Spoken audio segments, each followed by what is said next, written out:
أعوذ بالله السميع العليم من الشيطان اللعين الرجيم. بسم الله الرحمن الرحيم، وأفضل الصلاة وأتم التسليم على المبعوث رحمة للعالمين، حبيب قلوبنا وطبيب نفوسنا، سيدنا ومولانا أبا القاسم محمد عليه وعلى آل بيته الطيبين الطاهرين، لا سيما بقية الله في الأراضين، روح وأرواح العالمين لتراب مقدمه الفدا، واللعنة الدائمة على أعدائهم أجمعين منذ آدم إلى قيام يوم الدين.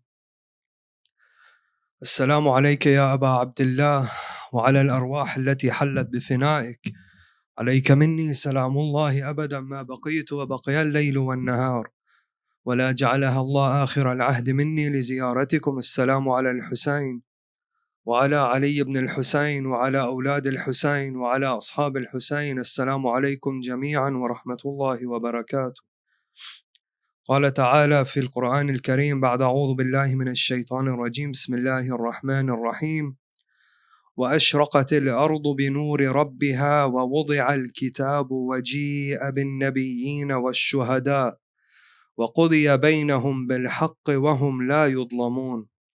Allah Azza wa Jal says in Surah Zumar, "And the earth shall beam with the light of its Lord, and the book shall be laid down, and the prophets and the witnesses shall be brought up, and judgment shall be given between them with justice, and they shall not be dealt with unjustly." Sadaqallahu al-Aliyyul Azim. Continuing with the theme of the government of Imam al-Mahdi alayhi salam and the components of this government. One of the greatest weapons the Imam alayhi salam comes with, and one of the greatest components of the government of this Imam, Ajjalallahu ta'ala farajahu al-Sharif, and one of the most distinct characteristics of this divine government, which is the final government and is the dawla of Muhammad wa Ali Muhammad alayhum as-salatu was-salam, is the knowledge of all things. Knowledge is a power that the Imam alayhi salam uses. We understand from our riwayat, and inshallah we'll get to the ahadith later. Knowledge is a power that the Imam alayhi salam uses to establish his government and to establish and achieve the objectives of this divine government, the objectives that we have been discussing, establishing the religion and establishing justice. And all other objectives swim around these two main objectives. The verse that we opened up with is a very interesting verse. Allah Azza wa Jal in this verse, and it's interesting on more than one level. Allah Azza wa Jal in Surah Zumar, those of you who are at home can open up this verse on your phone. It's in Surah Zumar, Ayah 69. Allah subhanahu wa ta'ala here, we know that the Quran in its interpretation has several interpretations and several layers of meanings. And without going into a very deep tafsir class here, inshallah, those of you who are interested can go and check Al-Mizan and other tafsirs of the Holy Quran regarding this verse. On face value, this verse is referring to the Day of Judgment. Allah Azza wa Jal is saying, وَأَشْرَقَتِ الْأَرْضُ بِنُورِ رَبِّهَا, and the earth shall beam with the light of its Lord. In another level of tafsir, this light of Allah Azza wa Jal and the earth beaming with this light of Allah Azza wa Jal is in reference to the coming of Imam al-Mahdi Ajjalallahu ta'ala farajahu al-Sharif. But what's interesting and unique about this verse, and it's good to keep this in mind before we continue with our main topic, is that Allah Azza wa Jal in this verse is speaking in the past tense about a future event. He's speaking in the past tense. He's not saying تشرق الأرض or ستشرق الأرض. He's not saying that the earth will beam, although the translation says that. It's an inaccurate translation. We know that the Arabic language, when it's translated into another language, there are many injustices done. Allah Azza wa Jal, He's speaking in past tense. He's saying أشرقت. The earth beamed. Then he goes on and he says وَجِيءَ بِالنَّبِيِّينَ. Not وَجَاءُ النَّبِيِّينَ. Not that the prophets and the shuhada, the witnesses, will be brought forth. No. It says they were brought forth. This already happened. In the past tense, Allah Azza wa Jal is speaking. Why is Allah subhanahu wa ta'ala speaking about a future event? Something that has not happened yet? Why is He speaking in the past tense? For the sake of barakah of the Holy Quran, we'll touch on this and then we'll continue inshallah and we'll tie it to our topic. Allah subhanahu wa ta'ala does this several times in the Holy Quran. Speaks of a future event in the past tense. غُلِبَتِ الرُّومِ. For example, in Surah Al-Rum, Allah Azza wa Jal prophesizing or revealing to the Holy Messenger an event that will happen in the future. غُلِبَتِ الرُّومِ. Not saying that the Rum will be defeated. He says that the Romans have been defeated, indicating to the Holy Prophet that this is an event that will take place in the future. But it is in the past tense. And there are many examples in the Holy Quran. For time's sake, we won't go through them. And this verse is the same. There is several reasons why this can happen. But there are two we're going to touch on tonight, inshallah, very quickly. The first is a philosophical understanding of why Allah Azza wa Jal does this, why He speaks of a future event in the past tense. And the second is a linguistic approach. Regarding the philosophical approach, Allah Azza wa Jal, referring to a future event, talking about a future event in the past tense, our mufassirin have said this is so that there is an emphasis on the might of Allah Azza wa Jal and Allah encompassing all times. You see, time is split into three: past, present, and future. However, Allah Azza wa Jal is not restricted by time. The restrictions of time don't apply to Allah subhanahu wa ta'ala because time is a creation of Allah Azza wa Jal. Allah subhanahu wa ta'ala encompasses time. He is above time. He envelops time. Past, present, and future to Allah Azza wa Jal are one of the same. It is the same thing. Allah subhanahu wa ta'ala views events, does not view them as happened, happening, will happen. He views them all as one portrait.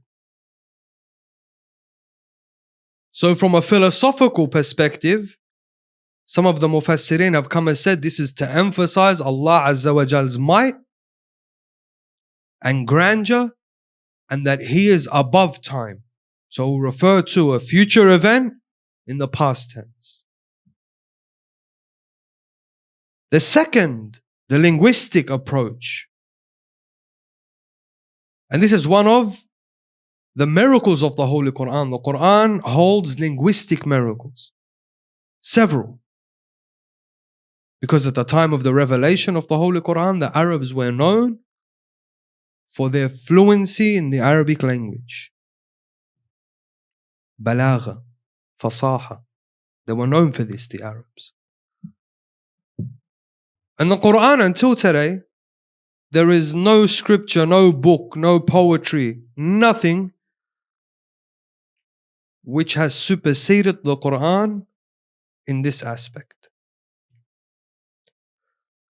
They say linguistically, when Allah Azza wa Jal is speaking of a future event in the past tense, it is to guarantee that this will happen as if it has already happened.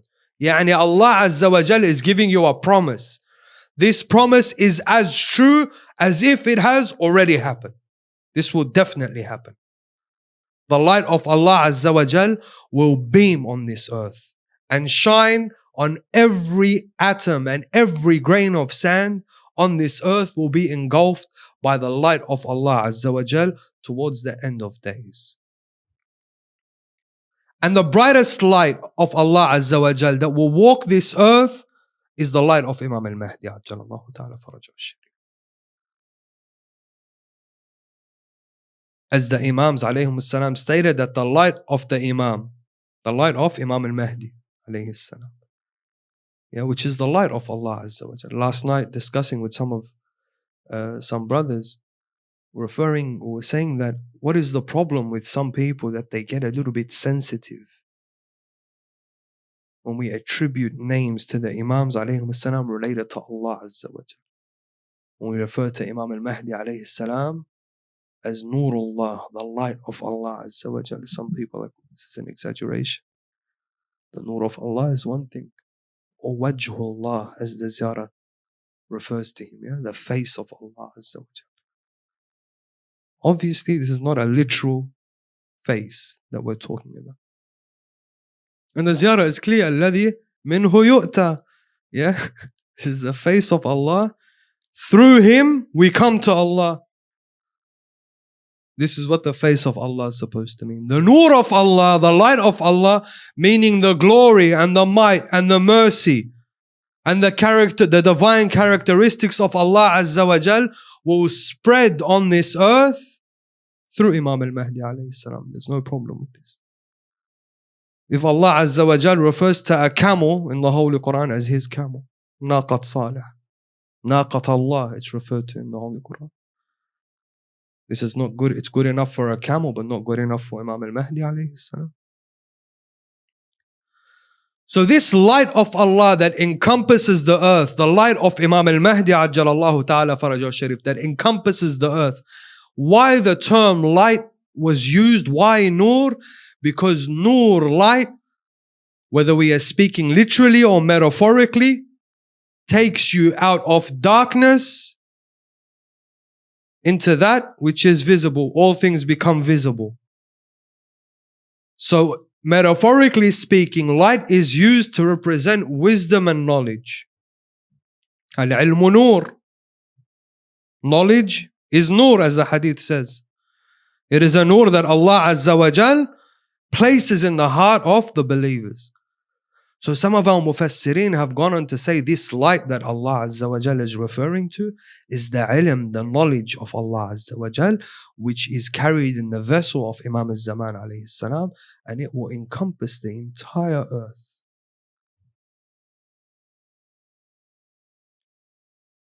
Through this ilm, which is essential, Imam al-Mahdi alayhi salam will establish his imamah, his government, and the proof of his imam.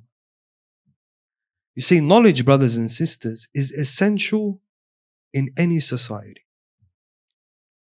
and essential for the advancement of any society, let alone the final society which is to be established by Imam al-Mahdi alayhi salam. Let alone the greatest global and universal government. Definitely knowledge is needed here. Without knowledge, humans cannot advance. It is only through knowledge that we live in the current comforts that we live in today. It is only through technological advancements that we are able to have this majlis during COVID while we are all at our homes. Hundreds, if not thousands, if not hundreds of thousands around the world, if not millions, can all attend the same majlis from the comfort of their homes. Now, how do we join and find a common ground between the ahadith speaking of the knowledge at the time of Imam al-Mahdi alayhi salam and the ahadith discussing the miracles of Imam al-Mahdi alayhi salam. Is the government of Imam al-Mahdi, is it a government based on miracles, or is it a government based on knowledge and natural causes? Let us bring a few narrations, inshallah, just to discuss these 2 points. These are 2 opinions that we have today.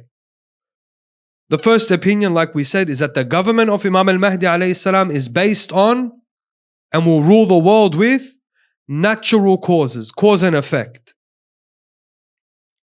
Just as the Imams before him did. For example, Imam al-Hussein alayhi salam, we have in several narrations that Imam al-Hussein alayhi salam received the invitation to use miracles on the day of Ashura, but refused it. There is a narration that the angels descended to the earth and asked al-Hussein alayhi salam, saying to him, we have been sent by Allah Azza wa Jal, give us your commandment and we will destroy the army of Umar ibn Sa'd. This narration is present. And then Hussein alayhi salam refused this offer from the angels. We hear in the story of Sayyidah Zahra alayhi salam, after the oppressive terrorist attack on her house, that she goes to the masjid of Rasulullah sallallahu alayhi wa alayhi, and she raises her face in dua, and as she raises her hands in dua, the walls of the masjid begin to rise. And Amir al-Mu'mineen alayhi salam sends Salman to plead with her to not be the cause of the destruction of this ummah. And had she continued her dua, Allah Azza wa Jal would have destroyed the oppressors at that time. But the Imams alayhim salam didn't work this way. They worked with what we call al-asbab wal-musabbibat, cause and effect, natural causes. Is the government of Imam al-Mahdi alayhi salam, is it a government of natural causes based on knowledge and sciences, or is it a government of miracles? Like the miracles of Musa alayhi salam, for example, where he splits the ocean and crosses the ocean, and then the 7 curses that before Fir'aun and the people of Fir'aun. We'll refer to some of the ahadith. For the first option, there is a narration we have that says, it's narrated from Imam al-Sadiq alayhi salam. He says, Al-ilmu 27 harfan. We'll read it in Arabic for the barakah, inshallah, and then we'll interpret it and translate it as we've been doing. Al-ilmu 27 harfan, فلم يعرف الناس حتى اليوم غير الحرفين. فإذا قام قائمنا أخرج 25 حرفا فيبثها في الناس وضم إليها الحرفين حتى يبثها 27 حرفا. Imam al-Sadiq alayhi salam, he says knowledge is of 27 letters, and mankind has not accessed but 2 of these 27 letters. And at the advent of Imam al-Mahdi alayhi salam, the Imam will bring forth the remaining 25 and join them with the 2 which we have already accessed. And mankind will possess the 27 letters of knowledge. Subhanallah. Think about this. All this knowledge that we have, or we think we have, the sciences that we have, the knowledge which has built empires and civilizations and kingdoms and cities, the technological advancements going to the moon and back, the advancements in medicine, the advancements in science, in engineering, in philosophy, in psychology, on all levels. All of this narration by Imam al-Sadiq alayhi salam is saying, is nothing but 2 letters of 27. Allahu Akbar. If with only 2 letters mankind was capable of achieving what we have achieved today, what will we achieve with 27? How advanced is the society of Imam al-Mahdi alayhi salam? How superior is the government of Imam al-Mahdi alayhi salam. You see, for a very long time, and especially amongst the youth, for some reason we were off the impression, and many of you can relate to this, that at the time of the Imam, for some reason we end up back in the Stone Ages. And that the final battles of the end of days will be fought on horseback and with swords. This was a common belief amongst the believers for some reason. I still don't know why yet. I don't know why we were taught this when we were younger. Ahlul Bayt alayhim as-salam tell us no, it's the complete opposite. The technological advancements of the Imam, because remember, we said the government of the Imam is to establish Jannatul Ard, heaven on earth, the earthly heaven. This is the objective, this is the end game of the Imam alayhi salam. Heaven is to be established on earth. Is heaven a backwards place? Is heaven a place of ignorance? Is heaven in the Stone Ages? This is one narration. Another narration attributed to Imam al-Baqir alayhi salam states, عن أبي جعفر عليه السلام قال إذا قام قائمنا وضع الله يده على رؤوس العباد فجمع بها عقولهم وكملت بها أحلامهم.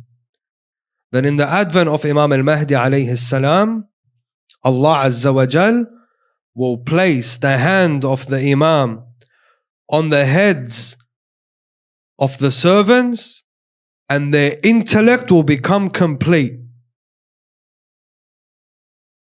And their ambitions will be achieved. Meaning we reach the peak of intellect. Meaning we reach the peak of being human beings. Because this is what differentiates the human being from other creations. I think a while ago we mentioned this, and it's good to mention again. What elevates Bani Adam and differentiates him and makes him superior to the angels of Allah Azza wa Jal is knowledge. Knowledge and intellect. When the angels questioned Allah Azza wa Jal regarding the creation of Adam, what's Allah Azza wa Jal say? إِنِّي أَعْلَمُ مَا لَا تَعْلَمُونَ. I know that which you do not. And then how does Allah Azza wa Jal demonstrate Adam's superiority to the angels? عَلَّمَ آدَمَ الْأَسْمَاءَ كُلَّهَا. Allah Azza wa Jal teaches Adam.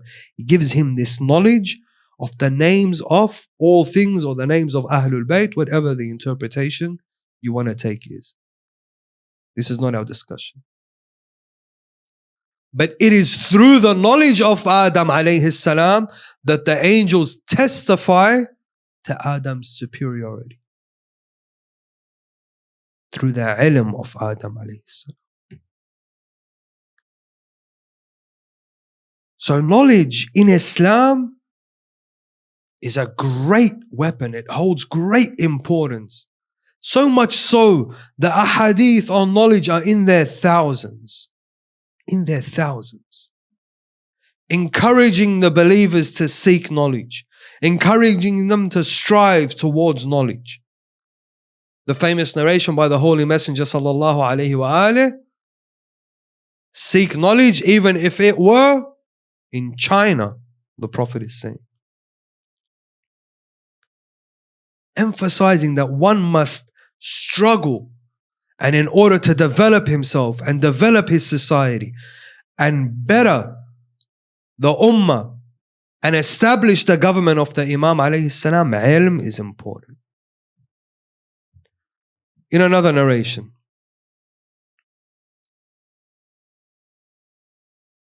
one of the companions of the Imam alayhi salam, of Imam al-Sadiq alayhi salam, he says, his name is Abi Rabi' al-Shami. He says, قال سمعت أبا عبد الله عليه السلام يقول إن قائمنا إذا قام. This is now to speak about the first camp that say that the Imam is based on knowledge and technological advancements. The Imam's government is based on knowledge and technological advancements. أن قائمنا إذا قام مد الله عز وجل لشيعتنا في أسماعهم وأبصارهم حتى لا يكون بينهم وبين القائم بريد يكلمهم فيسمعون وينظرون إليه وهو في مكانه. These narrations, it's good to read them so that one can start developing this shawq, this love for the government of Imam al-Mahdi alayhi salam. He says he heard Imam al-Sadiq alayhi salam say that at the advent of Imam al-Mahdi alayhi salam, Allah Azza wa Jal will expand the vision and the hearing of the Shia so that they may view and witness the Imam wherever they are. They will witness him in his place. Yani wherever the Imam is, they will be able to see him and hear him. And there are many levels to this hadith, inshallah. In the coming nights we'll discuss it. But for tonight, those who are speaking about technological advancements in the past, our ulama of 500, 600, even 300 years ago, 200 years ago, when they read this hadith, they will say, definitely the Imam, he rules by miracles. Definitely. But today we present this hadith to you and I, and we can interpret this on a technological level. You can say, yeah, just as I am sitting here, wal'iyadu billah, no comparison, just to bring the example closer. But just as somebody can be sitting now in front of a camera and people see him where he is, and they can be anywhere in the world and hear and see him. That the Imam alayhi salam will have a live broadcast. That there will be no barid, no mailman, no intermediate between him and his followers. They will hear him live and see him live. This is possible. A few nights ago, discussing the judicial system of the Imam alayhi salam, we said that the judges that the Imam salamullahi alayhi, the judges he appoints, what's the Imam say to them? He says to them, and when it comes to that which you do not know the ruling of, look at your palms. The Imam says what? Look at your palms. And in the palm of your hand, you will receive the answer and judge by that which appears in your palm. Again, 200 years ago, they would have interpreted this as the Imam rules by divine mercy, by divine miracles. Today, we say no, this is possible. These judges are probably carrying phones, some sort of communication device, Allahul Alim. And they are in contact with the Imam, and they can ask the Imam, and the Imam sends them a response. Allahu Alam. Allahu Alam. This can happen. We have a narration that says the Imam alayhi salam descends upon the earth on a disc of light. I remember the first time I saw this narration, I was in Iraq. And for some reason, this narration, and it's inappropriate to make jokes, but I'm just narrating a story tonight, inshallah. I look up and I see this massive banner on the road to Karbala. And it's a painting of flying saucers and the Imam alayhi salam standing on these flying saucers. And they have this narration, which is we can find in our books and our sources. That the Imam alayhi salam descends upon the earth on discs of light or domes of light in another narration. Qubab min nur. Again, in the past, they will read this and say, miracles. Today, we understand that, no, we have flying vehicles, we have aeroplanes, we have jets, we have spaceships, we have this technology, we can fly. Man can now fly. We understand these things. And don't think that this is something that escaped our Imams alayhim salam. Even Imam As-Sadiq alayhi salam, in a narration attributed to him, he says towards the end of time, at the advent or just before the advent of the Imam alayhi salam, the intellect and the knowledge of the Shia at that time will supersede the companions. And that there are particular verses in the Quran that were revealed for them. You will not understand that the Imam alayhi salam is telling his companions. You will not understand them.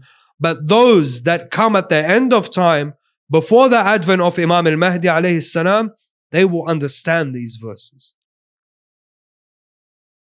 For example, when Allah Azza wa Jal discusses the stages of the embryo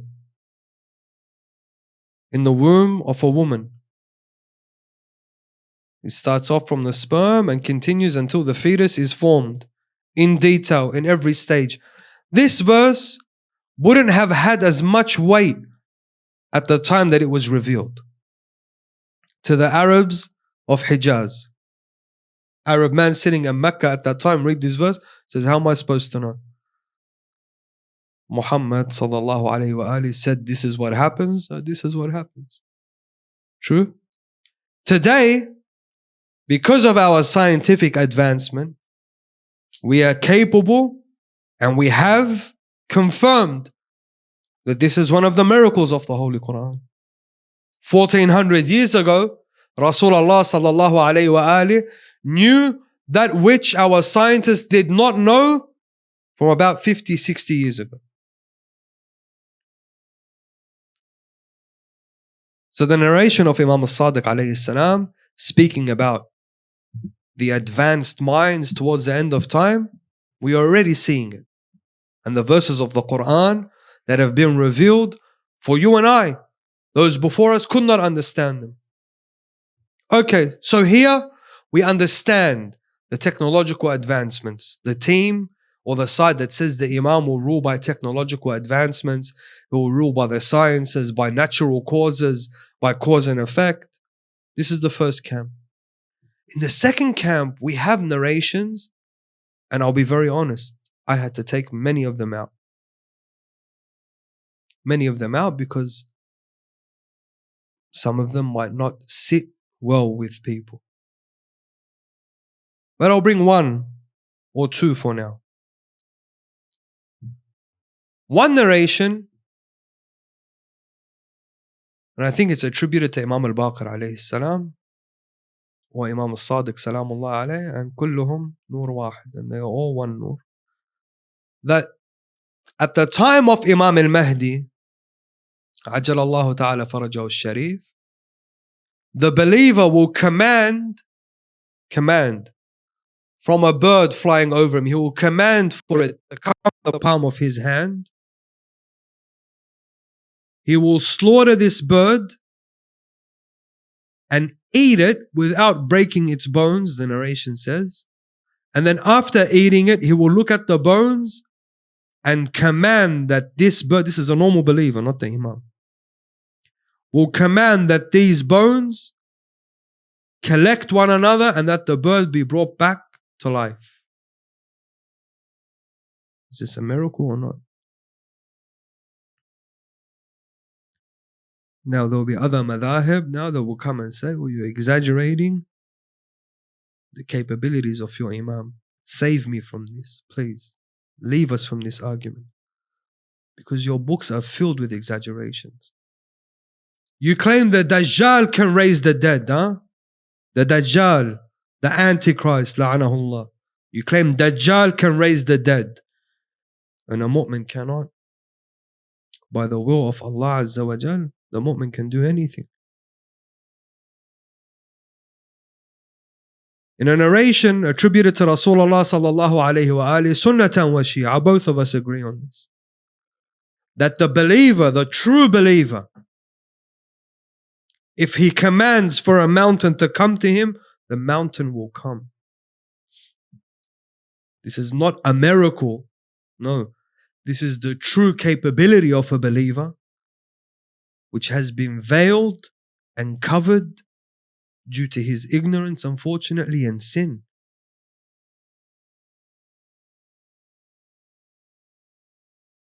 it is not far-fetched that a believer, a regular believer, by the will of Allah Azza wa Jal, can raise the dead or travel at the speed of light or at the speed of sight. There's an interesting story one of my teachers tells me. When they came to visit Ayatollah Bahjat, rahmatullah alayh, and they'd come from a very far land, and they come to visit Ayatollah Bahjat. He says, when we got there, Ayatollah Bahjat's son says to him that this group of talaba, this group of students, have come from a far land. And they've been traveling for a day or two. And Sheikh Bahjat looks at him and he says, why were they traveling for a day or two? Why did they not fold the earth and come to me? He looked at him and said, does anyone just fold the earth? Yeah. To Sheikh Bahjat, he was saying it as if it was something normal. Why? Why did you not just atwil arad and come? So he asked him, he says, is it normal? You expect this from anybody, that they fold the earth and come to you? He says to him, my teacher is saying to me, he says to him, my son, you are concerned about tay al-arad, folding the earth, and we have now reached the capability of folding the skies. It was nothing to someone like Sheikh Bahjat. Man is capable of great things. The human mind is capable of great things. You are a great creation. You are khulafa'ullah. Mankind, the children of Adam, are the inheritors of the earth. You are the khulafa of Allah Azza wa Jal. You are capable of moving the earths and the heavens if we uncover our true innate nature and capabilities. So for a mu'min at the time of the Imam alayhi salam, a regular mu'min, to demand from a bird to come back to life, this is normal. Because we read in the narration earlier that the Imam alayhi salam, once he places his hand, and not literally his hand on everybody's head, but that Allah Azza wa Jal spreads the rule of the Imam alayhi salam over our heads, meaning in the advent of Imam al-Mahdi alayhi salam, those who have welcomed the government of Imam al-Mahdi, those who have come to the government of Imam al-Mahdi alayhi salam, Allah Azza wa Jal will complete their intellect, meaning these veils of ignorance will be lifted. So we will be capable of raising the dead by the will of Allah Azza wa Jal. We will be capable to move mountains. We are able to do this. So these are the two camps. The first camp, the Imam rules by cause and effect and natural causes and sciences. And the second one, no, this government is established by miracles. How do we solve this? Our ulama come and they say both. The Imam alayhi salam will govern by both. The first, these technological advancements are essential for what reason? Because first of all, as we said, knowledge, all knowledge, any form of knowledge, whether it be religious knowledge, whether it be the sciences, philosophy, medicine, any knowledge is essential in establishing a society. We need these things. And through this knowledge, the Imam alayhi salam wishes to show the superiority of Islam. Izz al-Islam. The might of Islam. So that Islam and the Muslims may supersede and elevate above all other civilizations. Today, a civilization or a nation is ranked according to its technological advancements. Well, this is what's naturally supposed to happen. This is what's supposed to happen. the more scientifically advanced a nation is, the more powerful it is. Correct? The more it is able to make life easier for its citizens, the more it is able to sell this knowledge and profit from it, the more it is able to build and establish and create and innovate. The more scientifically advanced you are, the more powerful you are. Especially when you want to come today and apply these sciences, unfortunately, to the art of killing, which mankind has become so innovative in. And the Imam wishes to raise the ranks of the Muslims and return them to their glory. Brothers and sisters, we have a glorious history when it comes to knowledge. Most of the sciences we have today, most of the sciences present today, whether it be in the field of medicine, physics, chemistry, history, anthropology, language, most of them that the West claims have their origins in Islam and Islamic scholars. And they have wiped our names off this. And they have stripped us from this right. They have taken away our glory and unfortunately used these sciences to subdue us. Allah Azza wa Jal in the Holy Quran is very clear. He says, never is it intended that Allah Azza wa Jal give autonomy to the disbelievers over the believers. Never. And unfortunately, they have taken our sciences and advanced, and we have taken from them their filth and degraded.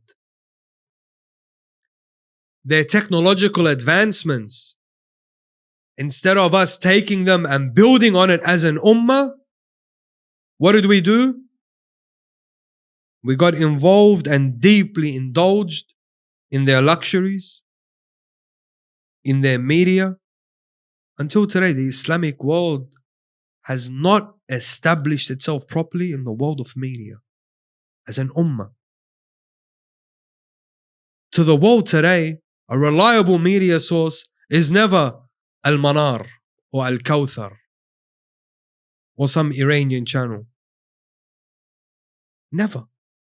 It's always Reuters, CNN, Fox News.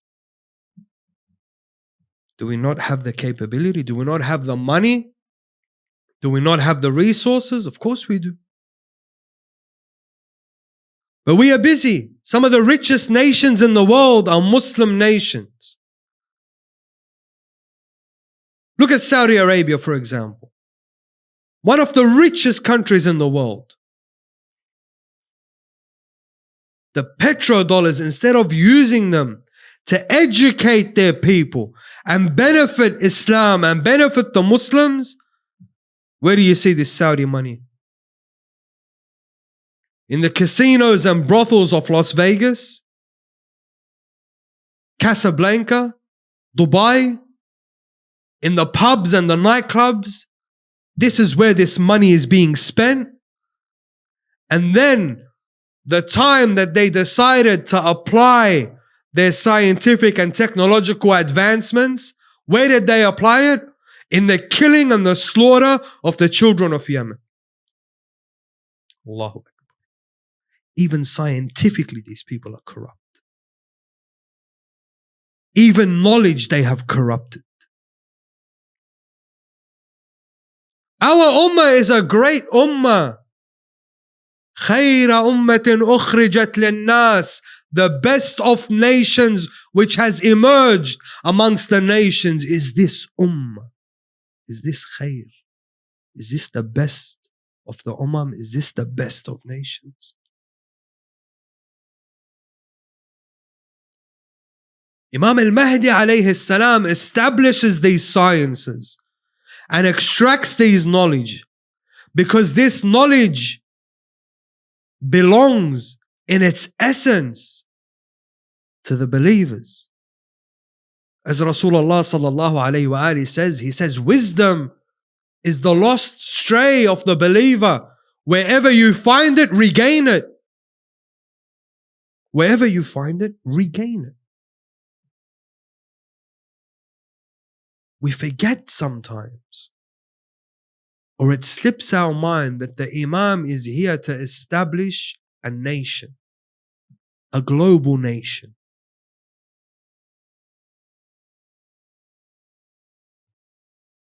Whatever science or art or field I am in, it is expected of me to be the best in it. Brothers, sisters, don't think, especially the youth, and the youth need to focus on this, and inshallah the parents of the youth, pass this message on to your children.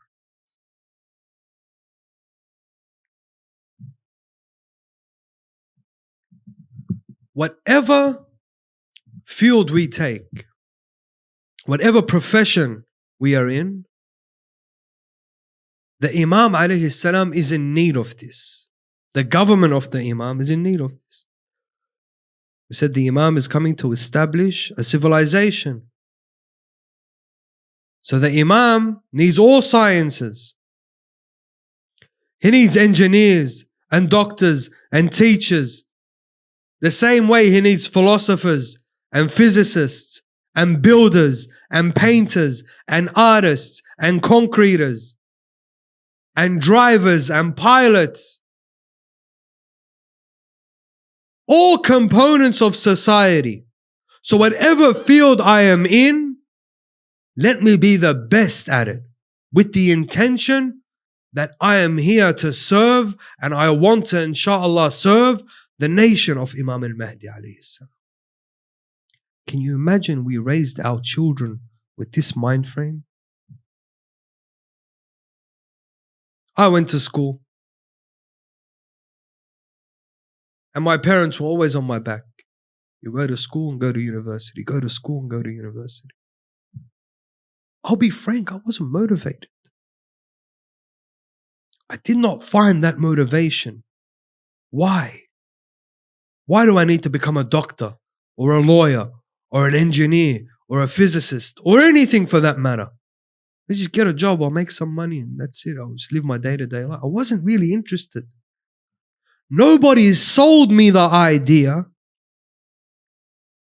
that in whatever you do, in you going and gaining this knowledge and becoming a professional in whatever profession, this can be used for the advancement of this nation and this ummah. No one sold this to our youth. Do not sell to your youth a materialistic future. Go and become a doctor so you can live comfortably. Trust me, our youth are after something much more advanced than this. Much, much more advanced. We underestimate our youth. We really do. They're extremely intelligent. And their hearts are extremely pure. They are looking for things far superior to that which is material. Don't sell them this, go and become an engineer so that you can make a lot of money in the future. No. I talk to a lot of them and they tell you, I really want to be a soldier of the Imam. This is what I want to be. Some of us make fun of them. Oh, he got this 313 tattoo. Yeah, good. This shows me that in his heart, this brother genuinely craves, or there is a part of him that craves service of the Imam alayhi salam. Let me guide him. Being a soldier of the Imam alayhi salam doesn't necessarily mean a soldier on the front line or on the battlefield. The Imam is coming to establish a global, universal civilization. The Imam wants those who are able and willing to apply whatever profession, whatever science they have in the service of the Imam Salamullah.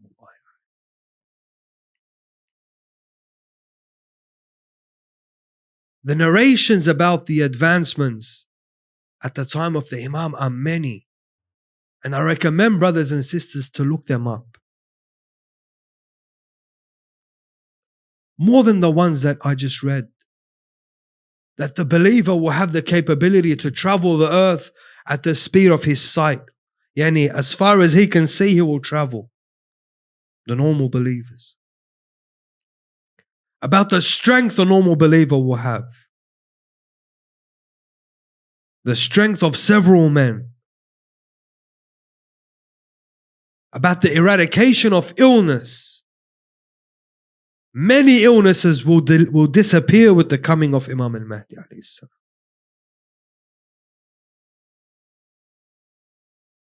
Allah Azza wa Jal, had He wanted mankind to advance through miracles, Allah is clear in the Quran. He says, I would have made you all believers. I would have made you all one nation and all of you believers. This isn't what Allah Azza wa Jal wants. Allah subhanahu wa ta'ala wants from us to come to Him, to strive and struggle towards Him with our own efforts. Otherwise, we'd just be like the angels. This is what makes us superior to the angels. Coming to Allah Azza wa Jal through our own will, using our intellect. Knowledge has many faculties, brothers and sisters, and at the very least, it is required from us. It is required from us to be the best, by the way. This is what Allah Azza wa Jal expects. He expects that we are the best of all. In a narration by Imam al-Sadiq alayhi salam, when he is describing his Shia, he says they are the best amongst the people they live around. They're the best at everything. They're the most pious, the most religious, the most educated, the most wise. This is the Shia of Ja'far ibn Muhammad alayhi salatu wassalam. This is the Shia that Imam al-Mahdi alayhi salam wants.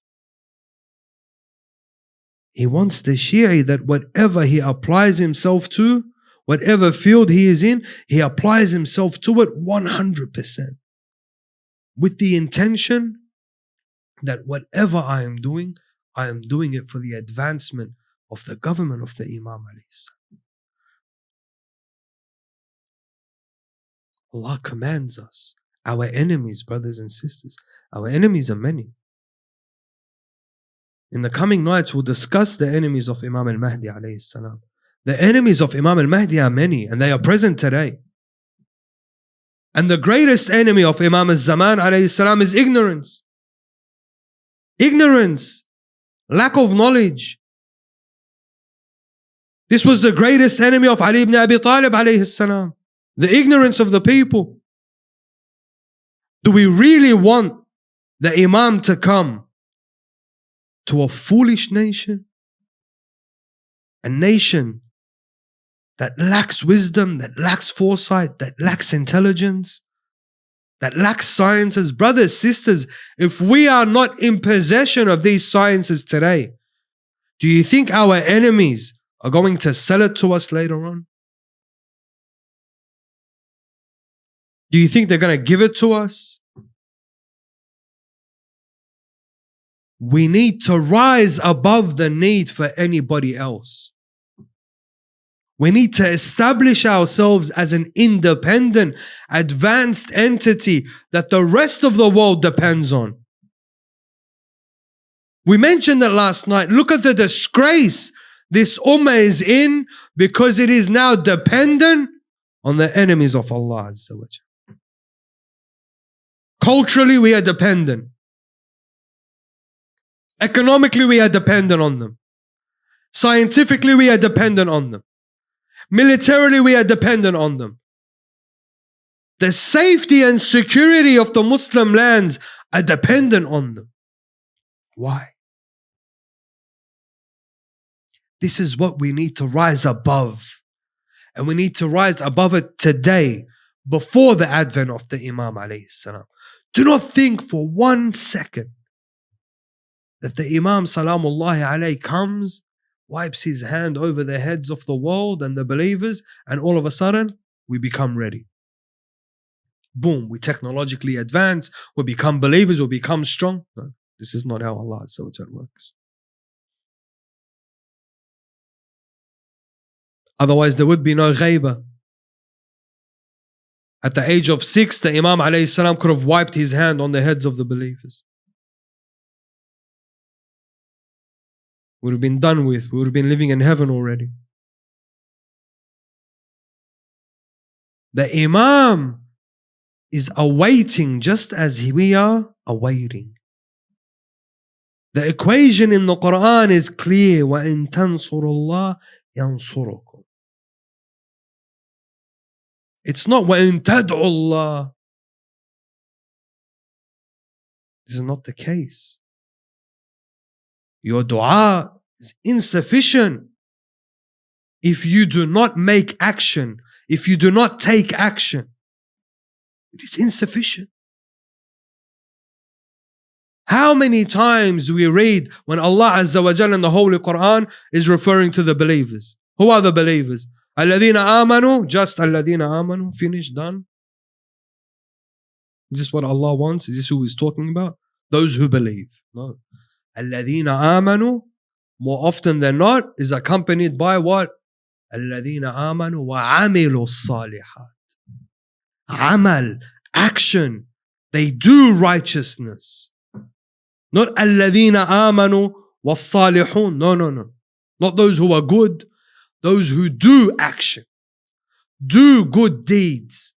Action is required. It is essential that we raise our youth in this mind frame and prepare them for the advent. Brothers, sisters, it is Allah Azza wa Jal who decides when the advent of Imam al-Mahdi is.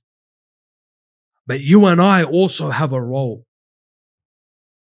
Allah in His mercy and His wisdom, do you think if He saw the believers ready for the advent of the Imam, that He will delay it 1 day or 1 minute or 1 second? It is us. It is up to us. And we have this duty. And we need to wake up every single morning. You are not a layman. No believer is a layman. You have been entrusted. Each and every single one of you has been entrusted with this divine duty.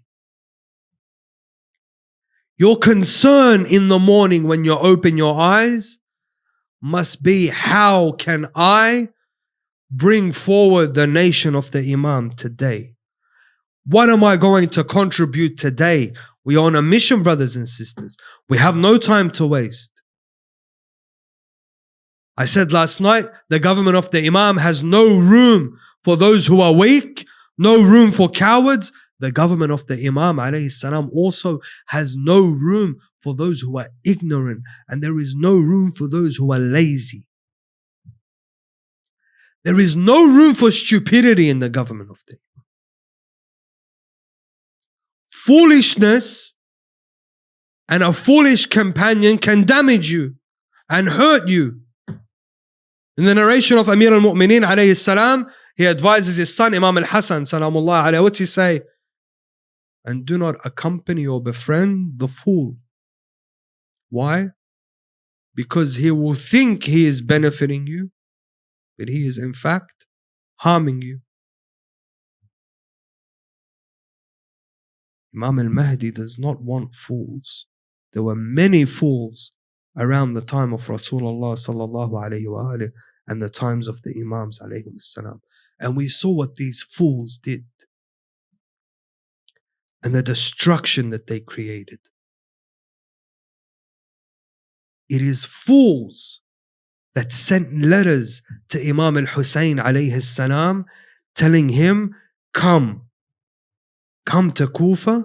It is fools who then betrayed al-Hussein alayhi salam through their ignorance and their foolishness. Ibn Ziyad was able to buy them with a few words. And we see it today on a local level. How many brothers and sisters are capable of dropping their religion after they are sold a few nice words? Their entire aqidah is destroyed because someone has worked on their tongue and they have not educated themselves in their own belief system, and they are able to be swayed left and right and blow with every wind, as the Imam alayhi salam says, like a leaf in the wind. Whichever wind, whichever breeze is stronger, they'll fly with it. And their religion is tested, and they lose their religion. And the sister will take off her hijab, and the brother will no longer pray, and some of them will leave the fold of Islam, or worse, leave the fold of tashayyu' and enter into false ideologies because of their foolishness. A few words turn their entire belief system.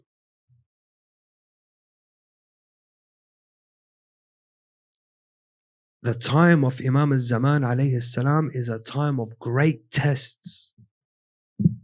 Just before the advent, the mu'mineen will be tested. They will be tested ideologically before they are physically tested. There will be many ideologies coming with their proofs. The time of Imam al-Mahdi is hard.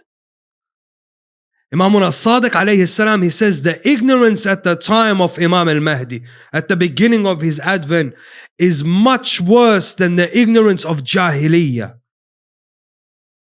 They asked the Imam, why, Ibn Rasulullah? How can this happen? He says, because Rasulullah sallallahu alayhi wa alayhi came to a people who worshipped stones and wood and dates.